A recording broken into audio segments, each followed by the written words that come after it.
Donc, on a touché littéralement un chèque de 1,2 million dans le compte en banque. Ça, c'est le genre de deal que je vais faire. Uriel, parle-nous un peu de chiffres. Ma communauté aime les chiffres. Dans le 1% la podcast, les gens aiment les chiffres. Parle-nous de ton plus gros deal. Parle-nous en chiffres. Les gens aiment les chiffres. Parle-nous en chiffres. Quel est ton plus gros deal en termes de chiffres? Bon. Si tu peux. Parle-nous un peu de chiffres. Bien sûr. Ouais. Tu vois, je te disais que le plus gros chèque que j'ai reçu de ma vie, avant qu'on commence le podcast, je l'ai reçu cette semaine. C'est combien? 1 195 000. 1 195 000, ok. Libre de dette. Libre de dette, ok. Net. Ok.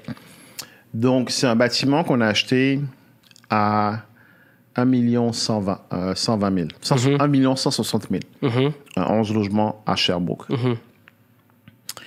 On a mis 500 000 de mise de fonds avec mes partenaires là-dessus. Et du coup, on avait une dette d'à peu près 700 000. D'accord. Après rénovation, sur 11 logements. Puis, ce que je dis là, tout est sur ma chaîne YouTube. Hein, pour aller le regarder. C'est un bâtiment qui a brûlé en plus derrière. Tout est sur ma chaîne YouTube. On l'a acheté à 1 100 000. Je vais arrondir à 1 200 000 pour simplifier les calculs. Avec le taxe de bienvenue, tout ça, on l'a acheté à 1 200 000.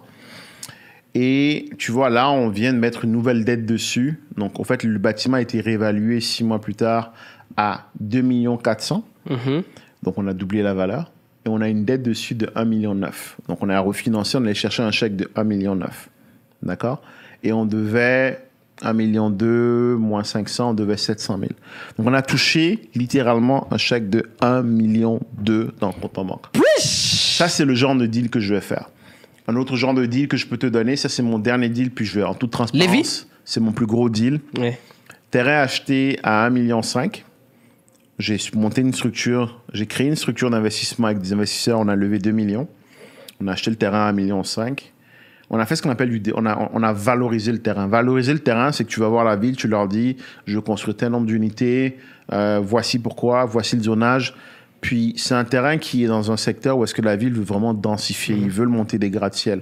Donc, on a monté un plan avec un architecte pour construire 386 unités.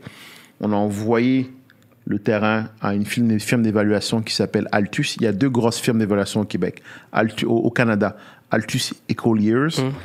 Et on a eu, pour le terrain acheté il y a exactement 1 an et demi à 1,5 million, on a mis $0 dessus. Hein. On n'a pas fait de travaux, on n'a même pas défriché la brousse qu'il y a dessus aujourd'hui. C'est un terrain vierge qu'on a acheté à 1,5 million.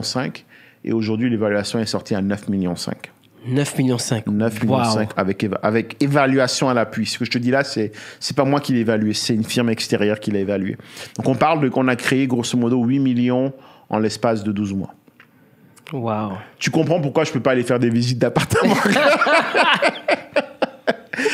Mais, encore une fois, ce que j'insiste là-dessus, c'est que c'est des choses qui sont possibles à condition de comprendre qu'il faut tendre la main pour aller chercher l'information. Il faut passer à travers les étapes. Il faut être OK de passer à travers des moments inconfortables. Ce terrain-là, quand on l'a closé, il y a à peu près 6 mois, on était en bad trip. On était en bad trip parce qu'on pensait qu'on allait lever un financement. Finalement, on ne l'a pas eu. Puis on était en mode stress.